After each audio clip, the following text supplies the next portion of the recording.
Hi అండి. అందరికీ నమస్కారం. Welcome to my channel. ఈ వీడియోలో ఏపీ ప్రభుత్వ ఉద్యోగులకు పీఆర్సీతో పాటు డీఏ బకాయిలు అంటూ సంచలన నిర్ణయం వచ్చేసింది. పూర్తి సమాచారాన్ని ఈ వీడియోలో తెలుసుకుందాము. వీడియో అయితే ఎక్కడే కానీ స్కిప్ చేయకుండా ఎండ్ వరకు చూసేయండి. అప్పుడే ఇన్ఫర్మేషన్ పూర్తిగా అర్థమవుతుంది. అలాగే వీడియో చూస్తున్న ప్రతి ఒక్కరు లైక్ చేయండి ఫ్రెండ్స్. ఈ వీడియోని తోటి ఉద్యోగ, పెన్షన్ మిత్రులతో అయితే షేర్ చేయండి. కొత్తగా మన ఛానల్ చూస్తున్న వారు ఇంకా ఎవరైనా సబ్స్క్రైబ్ చేసుకోకపోతే వెంటనే మన ఛానల్ అయితే సబ్స్క్రైబ్ చేసుకోండి. సబ్స్క్రైబ్ చేసుకోవటం వల్ల నేను చేసే ప్రతి ఒక్క వీడియో మీ వరకు రీచ్ అవుతుంది. ఇక ఆలస్యం చేయకుండా వివరాల్లోకైతే వెళ్ళిపోదాము. ఫ్రెండ్స్ ఇక విషయానికొచ్చినట్టయితే ఆంధ్రప్రదేశ్ రాష్ట్రంలోని ప్రభుత్వ ఉద్యోగులు, ఉపాధ్యాయులు మరియు పెన్షనర్ల సమస్యల పట్ల ప్రభుత్వం చూపుతున్న తీవ్ర నిర్లక్ష్యానికి వ్యతిరేకంగా భారీ ఎత్తున ఉద్యమించడానికి రంగం సిద్ధమైంది. ఈ నెల 12వ తేదీ నుంచి రాష్ట్ర వ్యాప్తంగా అన్ని జిల్లాల్లో ఉద్యమ సన్నద్ధ సభలు నిర్వహించబోతూ ఉన్నట్టు ఏపీ జేఏసీ అమరావతి రాష్ట్ర చైర్మన్ బొప్పరాజు వెంకటేశ్వర్లు గారు అత్యంత స్పష్టంగా అయితే ప్రకటించారు. ప్రభుత్వం అనుసరిస్తున్నటువంటి మొండి వైఖరి వల్ల ఉద్యోగుల సహనం నశించిందని, ఇక పోరాటం తప్ప వేరే మార్గమే లేదని ఆయన ఉద్ఘాటించారు. ఈ ఉద్యమ కార్యాచరణకు సంబంధించి పూర్తి వివరాలను ప్రభుత్వానికి ఇవ్వాల్సిన నోటీసును రాష్ట్ర ప్రభుత్వం ప్రధాన కార్యదర్శి సీఎస్‌కి త్వరలోనే అందజేస్తామని అయితే ఆయన ఒక సంచలన నిర్ణయాన్ని వెల్లడించారు. ఉద్యోగులు తమ హక్కుల కోసం వీధుల్లోకొచ్చి పోరాడుతున్నప్పుడు విధులకు ఏమైనా ఆటంకాలు కలిగితే దానికి పూర్తి బాధ్యత ప్రభుత్వమే వహించాల్సి ఉంటుంది అనైతే ఆయన హెచ్చరించారు. ప్రస్తుత ప్రభుత్వం అధికారంలోకి వచ్చి 2 ఏళ్లు దాటినప్పటికీ ఉద్యోగుల జీతభత్యాల సవరణ కోసం వేయాల్సినటువంటి పీఆర్సీ కమిషన్‌ను ఇంతవరకు నియమించకపోవడం అత్యంత దారుణమైన విషయము. సాధారణంగా ప్రతి 5 ఏళ్లకోసారి కొత్త పీఆర్సీ అమల్లోకి రావాలి. కానీ ప్రభుత్వం దీనిపై ఎటువంటి ముందడుగు వేయకపోవడంతో ఉద్యోగుల భవిష్యత్తు అంధకారంలో అయితే పడిపోయింది. కనీసం మధ్యంతర భృతి, ఇంటీరియం రిలీఫ్ కూడా ప్రకటించకపోవడంపై ఉద్యోగ సంఘాలు మండిపడుతూ ఉన్నాయి. దీనికి తోడు గత 2 ఏళ్లుగా పెండింగ్‌లో ఉన్నటువంటి 5 డీఏ వాయిదాలు మరియు ఇతర ఆర్థిక బకాయిల వల్ల ప్రతి ఒక్క ఉద్యోగికి దాదాపు లక్షలాది రూపాయల ఆదాయాన్ని కోల్పోతున్నారు.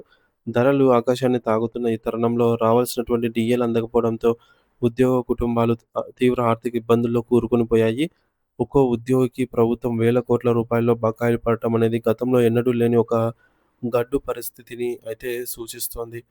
ఉద్యోగుల ఆరోగ్య విషయంలో కూడా ప్రభుత్వం ఘోరంగా విఫలమైందని బొప్పరాజు గారైతే ధ్వజమెత్తారు.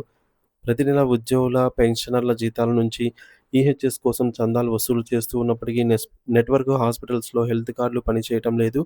అత్యవసర సమయంలో ఆసుపత్రికి వెళ్తే ప్రభుత్వం నుండి సకాలంలో నిధులు అందటం లేదు అనే నెపంతో యాజమాన్యాలు చికిత్స చేయడానికి నిరాకరిస్తూ ఉన్నాయి. దీనివల్ల ఉద్యోగులు సొంతంగా డబ్బులు ఖర్చు పెట్టుకోవాల్సి వస్తోంది.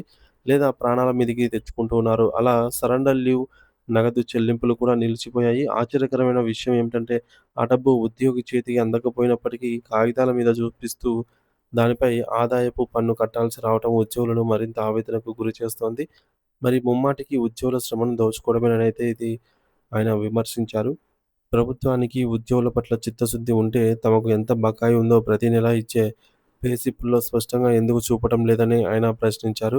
ఒకవేళ విధి నిర్వహణలో ఉన్న ఉద్యోగి అకస్మాత్తుగా మరణిస్తే అతనికి రావాల్సిన బకాయిల వివరాలు కూడా కుటుంబ సభ్యులకు తెలియాల్సిన పరిస్థితి అయితే ఉంది. అందుకే ప్రతి పైసా పే స్లిప్‌లో ఉండాలి అని డిమాండ్ చేస్తూ ఉన్నారు. గత ప్రభుత్వం 2023లో పీఆర్సీ కమిషన్‌ను నియమించినప్పటికీ కొత్త ప్రభుత్వం రాగానే ఆ ప్రభుత్వ కమిషన్ రాజీనామా చేయటం వల్ల ప్రక్రియ అనేది మొత్తం ఆగిపోయింది. కూటమి ప్రభుత్వం వస్తే తమ కష్టాలు తీరుతాయని ఆశించిన ఉద్యోగులకు గత ప్రభుత్వం కంటే ఎక్కువ కష్టాలు ఎదురవుతున్నాయనైతే ఈ సందర్భంగా ఆయన ఆవేదన వ్యక్తం చేశారు. ఈ నేపథ్యంలోనే విజయనగరం మరియు పట్నంలో నిర్వహించినటువంటి ప్రాంతీయ సమావేశాల్లో ఉద్యోగులంతా కూడా ఐక్యంగా పోరాడాలని నిర్ణయించుకున్నారు. ఈ నెల 12వ తేదీ నుండి ప్రారంభం కానున్నటువంటి ఈ యొక్క జిల్లా స్థాయి సభలు ఉద్యోగుల్లో చైతన్యాన్ని నింపుతాయని, అవసరమైతే ఇతర జేఏసీలతో కలిసి ఉమ్మడి పోరాటానికి కూడా వెనకాడబోమని జెప్పేసి బొప్పరాజు గారు స్పష్టం చేశారు. ఇకపోతే సిక్కుల మహాసభ ముగిసిన వెంటనే రాష్ట్ర రాష్ట్ర వ్యాప్తంగా ప్రతి జిల్లాలోనూ ఉద్యోగ మహాసభలు నిర్వహించి ప్రభుత్వం మెడలు వంచుతామని ఆయన హెచ్చరించారు. ఉద్యోగుల ఆత్మగౌరవాన్ని దెబ్బతీసేలాగా ప్రభుత్వం వ్యవహరిస్తే ఫలితం తీవ్రంగా ఉంటుంది అని జెప్పేసి ఈ సందర్భంగా ఆయన సూచించడం జరిగింది. ఫ్రెండ్స్ ముఖ్యాంశాలు చూసుకున్నట్లయితే ఈ నెల 12వ తేదీ నుంచి ఆంధ్రప్రదేశ్ రాష్ట్ర వ్యాప్తంగా జిల్లాల స్థాయి ఉద్యమ సన్నద్ధతకు సభలు ప్రారంభం కానున్నాయి. ప్రభుత్వం అధికారంలోకి వచ్చి 2 ఏళ్లు దాటినా కూడా కొత్త పీఆర్సీ కమిషన్‌ని కూడా వేయకపోవడం దీంతో తీవ్ర నిరసనకు దారితీసింది. అయితే ప్రస్తుతం 5 డీఏలు వాయిదాలు పెండింగ్‌లో అయితే ఉన్నాయి. దీనివల్ల ఉద్యోగులకు లక్షల్లో నష్టం వాటిల్లుతోంది. ఈహెచ్ఎస్ కార్డులు హాస్పిటల్‌లో చెల్లుబాటు కాకపోవడం వల్ల వైద్యం అందక ఉద్యోగులు తీవ్ర ఇబ్బందులు పడుతున్నారు. సరైన డబ్బులు రాకపోయినా ఇన్‌కమ్ టాక్స్ పడటంపై ఉద్యోగ సంఘాలు ఆగ్రహం వ్యక్తం చేస్తున్నాయి. బకాయిల వివరాలను ప్లేస్లిప్‌లో స్పష్టంగా పొందుపరచాలని అయితే డిమాండ్ చేశారు. విధులకు ఆటంకం కలిగితే దాన్ని ప్రభుత్వమే బాధ్యత వహించాలని ఏపీ జేఏసీ అమరావతి హెచ్చరిక జారీ చేసింది.